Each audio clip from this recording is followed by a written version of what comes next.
Bonjour Karine Thuil. Bonjour. Bienvenue aux Bibliothèques Idéales. Vous êtes une fidèle de cette manifestation. Nous sommes très heureux de vous accueillir à nouveau pour ce 11e livre, Les choses humaines.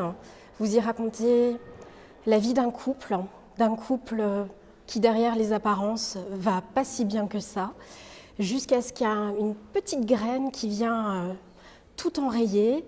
Et là, c'est la fin du bal des apparences, la réalité brute, la violence des médias, la violence des corps, la violence des cris. Comment vous est venue cette envie, cette idée de d'écrire cette chose très violente et à la fois très actuelle ? Tout est parti d'un fait divers, en fait. En 2006, aux États-Unis, il y a eu un procès qui a eu un écho retentissant et qui opposait un étudiant de l'université de Stanford, brillant, sportif émérite, et une jeune femme qu'il avait rencontrée sur le campus lors d'une soirée et qui l'accusait de l'avoir agressée sexuellement. Et à l'issue du procès, le verdict qui était rendu était considéré comme clément, 6 mois de prison dont 3 fermes, et ça avait engendré une vague d'indignation, des réactions de colère suite à ce verdict aux États-Unis.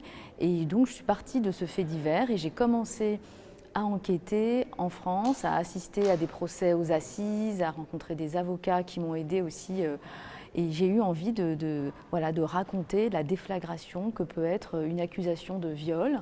Et dans ce livre, je choisis le point de vue de la famille, de l'accusé et l'accusé lui-même. Donc on a un contrepoint assez différent, même si la victime occupe une place aussi très importante, parce que effectivement c'est l'histoire d'une famille, mais aussi l'histoire d'une famille recomposée, puisque d'un côté, il y a le couple que vous venez de décrire, Jean Farel et sa femme. Lui est un grand journaliste politique, elle est une essayiste, ils ont un fils de 21 ans. Et quand le livre s'ouvre, Claire vient de quitter son mari pour un homme de son âge qui s'appelle Adam Wiesmann, qui a une fille qui a quasiment l'âge d'Alexandre. Et c'est au sein de cette famille recomposée que le drame va se nouer. Vous citez cette très belle phrase de Victor Hugo, « La vie n'est qu'une longue perte de tout ce que l'on aime ». Alors ça s'applique très très bien à votre roman, mais est-ce que ça s'applique aussi au-delà de la vie, de la littérature et de cette écriture du réel que vous mettez en scène dans quasiment tous vos romans ?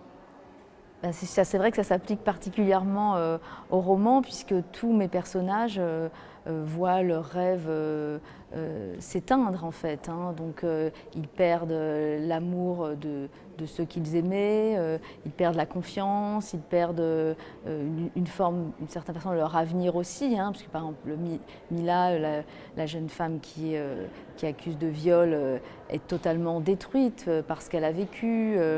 La famille aussi, Claire qui voit son amour exploser. Donc je trouvais que cette phrase de Victor Hugo, elle est très belle et puis elle s'applique aussi à la vie parce qu'on est amené au cours de sa vie malheureusement à vivre des chagrins, des renoncements, des deuils aussi.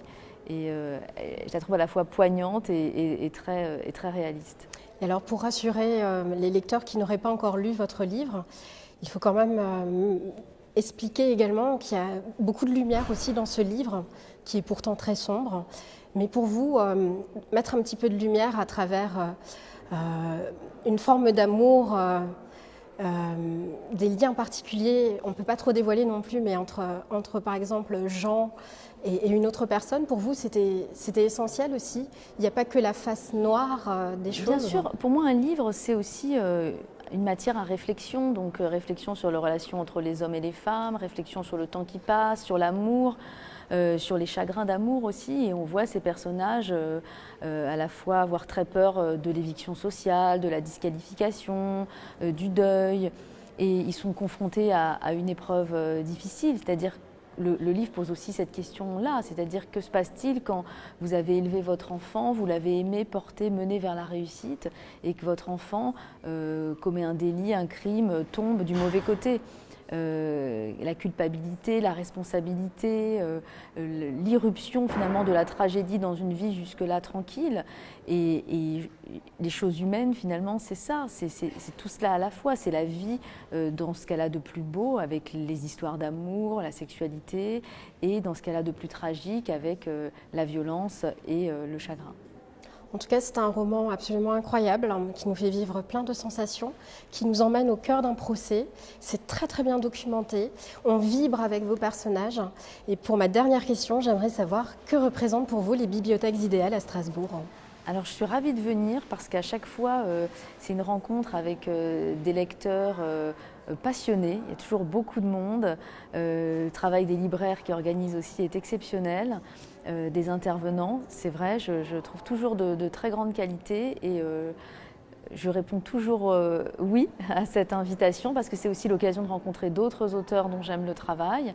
Et puis il y a ces échanges sur des sujets de société. Donc il y a toujours beaucoup d'échanges après, même dans les questions, au moment des signatures. Et je dirais que c'est un lieu où la littérature est vivante, où elle a sa place, où les écrivains ont vraiment le sentiment d'être à sa place. Et pour quelqu'un comme moi qui a beaucoup écrit sur la question de la place sociale, puisque écrire c'est aussi tenter de trouver sa place avec les mots, c'est vraiment, porte bien son nom, ce sont vraiment les bibliothèques idéales. Carrie Thuy, nous sommes ravis de vous accueillir. Moi de même. On va passer maintenant au côté rencontre. Merci d'être venue. Merci à vous.